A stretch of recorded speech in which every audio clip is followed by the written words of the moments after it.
Hey, good morning, Mariah. How are you? Rob Cesternino. I am wonderful. How are you? Yeah, doing very well.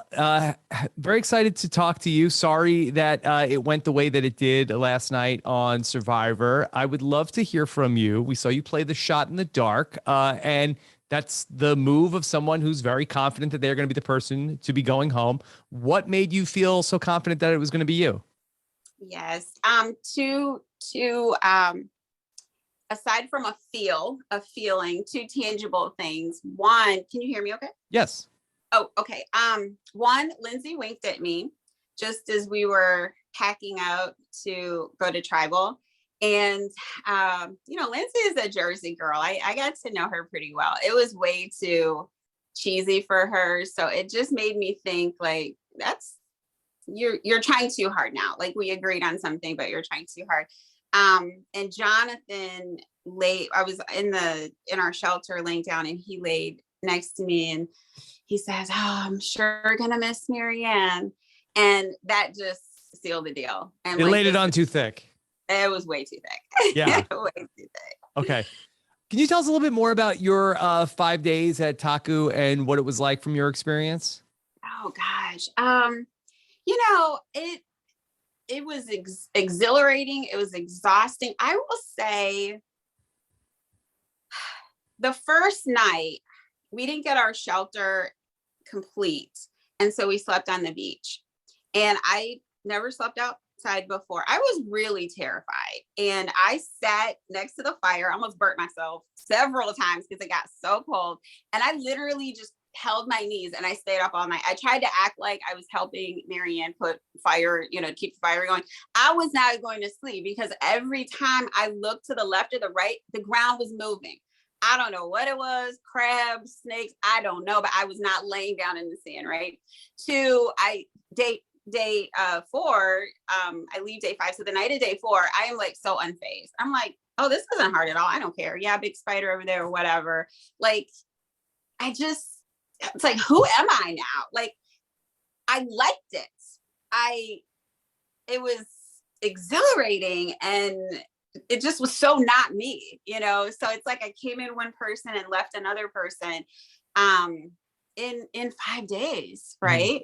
Like, oh, this isn't hard at all. I can sleep outside for months. Or that's big for me because I've always been scared of outdoors and camping and anything like that. Camp life wise, if you're looking more for relationships, I had a great tribe. Like we were all very different, but we got along.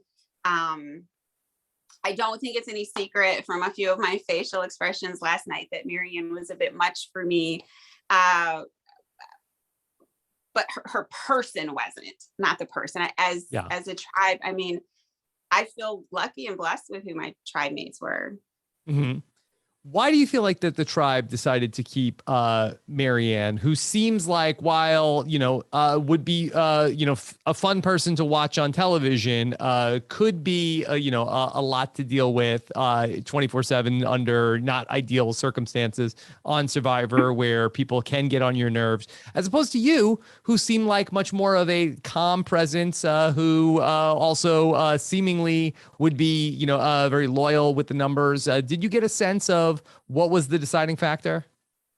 I didn't. I to this day, I don't know. And I think that, and you know this, that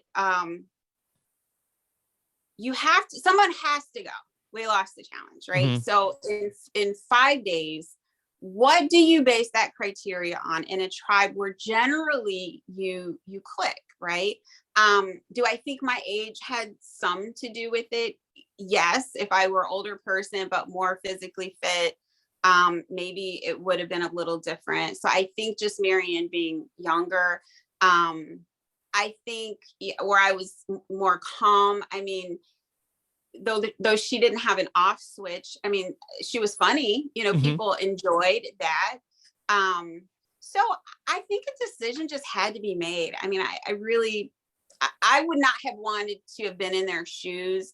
And if I could personally handle just Marianne talking all the time, I probably would have voted me if I wasn't me.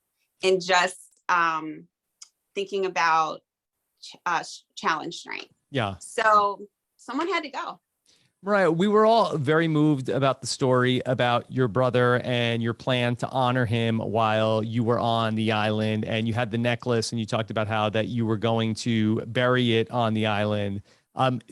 Did you have the chance to bury it while you were in Fiji? I did not. In fact, I'm wearing it right now. Immediately I was devastated, and that was why. Like, it was like, oh my gosh. Then in Ponderosa, I kind of thought, well, maybe I'm still on an island. I'm still in Fiji. Why not here? And somewhere in that process, I knew I wasn't supposed to leave him there, whether it was a necklace, like it just wasn't the right time or the space. And, this idea of looking for closure, I started questioning that. Like, well, how do you close the door on your brother, best friend, all of your life? Maybe there is no closure. You figure out how to move and navigate life differently without that person's physical presence. So the answer is no, I didn't. But I would also say I like where I'm at, and I don't know, if this will go, if the necklace will go somewhere. I'll know when I know. Yeah. But I like this path. It feels natural and organic and not forced. So it's good. Yeah. Well, it was a beautiful story that you got to share on the show. And I know that a lot of people got something from your story and, the loss of your brother. Would you have wanted them to give you a heads up? Was that something that you were upset with them about, that you said that you wanted to do this while you were in Fiji and they didn't give you the heads up that it was going to be you? Yes. So I did ask. My closest person after Jackson was Omar, but we had not consummated an alliance. We had a conversation and it wasn't obviously shown, but I said, will you just not tell me if everyone's voting for me? I said, would you let me know if I'm right and Marianne has an idol? Because I believe she had an idol after she went away on that boat, because her story didn't make a lot of sense. So I said, just let me know if she has an idol. Because I knew she was going to vote for me. But if she had an idol, that meant even if everyone voted for her, only her vote would count, which was going to be for me. So my only hope would have been the shot in the dark. So he came back to me and he said what he said, but he said, Marya, I think you just need to go with your gut. And I later in hindsight, that was a lot. Yeah. It's like, this is a game. And I'm just that kind of person. I share transparently. I don't know how to not do that, but they came to play, and to put this thing here, I really felt bad afterward. Like, man, you really put him in a position. So all is well is all I can say. They played as they should have, and it's well on my end. So yeah. It's all good. Mariah, with the way that Jackson left the game last week, did that have any impact on the way that this vote unfolded? And were you close with Jackson? He was definitely my ace. So yeah. I don't know. How do you know? My feeling was, because Jonathan had caught Jackson looking for an idol. That clip is out there. Secret scene. Yeah. Yeah, that secret scene. So my feeling, and he did tell me that also, my feeling was that Jackson was going to be the first vote out. I don't know. It still wouldn't have been good for me if he was my, number one. It just would have been down the line, unless, I got real savvy and made some good choices. Yeah.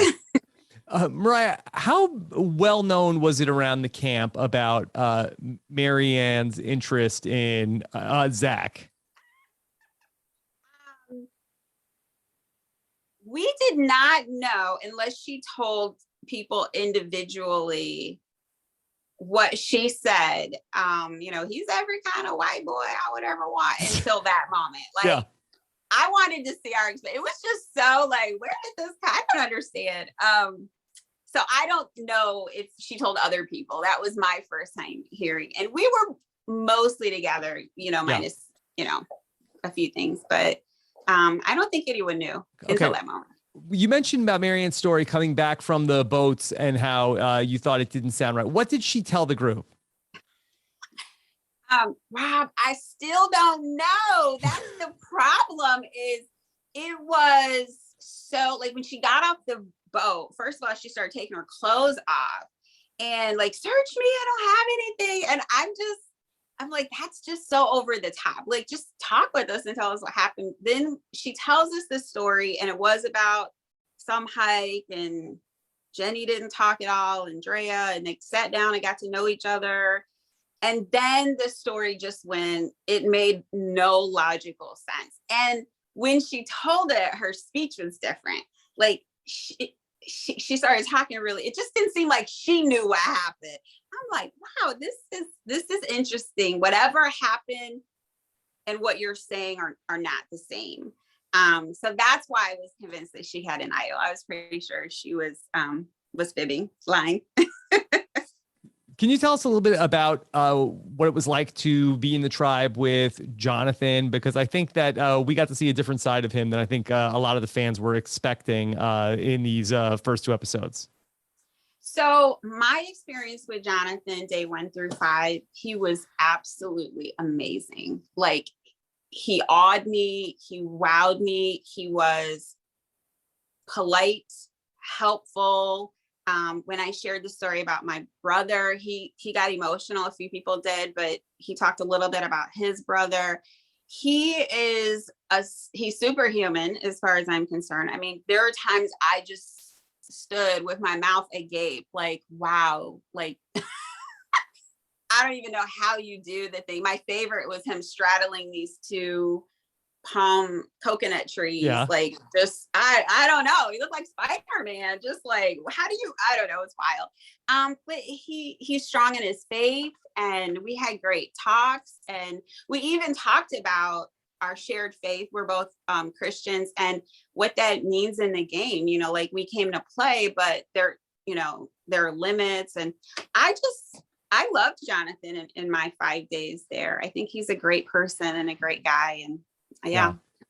Well, Marya, thank you for coming on and making some time to talk with us here today, and appreciate you sharing your story on Survivor. Anything else you want to let the listeners know? You know, I would just say I'm all for like a mom's tribe season or something down the line, but I really want to encourage the women my age, even that are afraid, to go out there. And it might not be Survivor, but if you want to play Survivor, send in that tape, challenge yourself, go afraid like I did, and leave a different person. I mean, what's better than that? So just do it. Anybody who's facing a fear, push yourself and do it, and you will not regret it. Okay. Well, Marya, that's a really great message. Thank you again so much for coming on, and all the best to you outside Survivor. Thank you so much.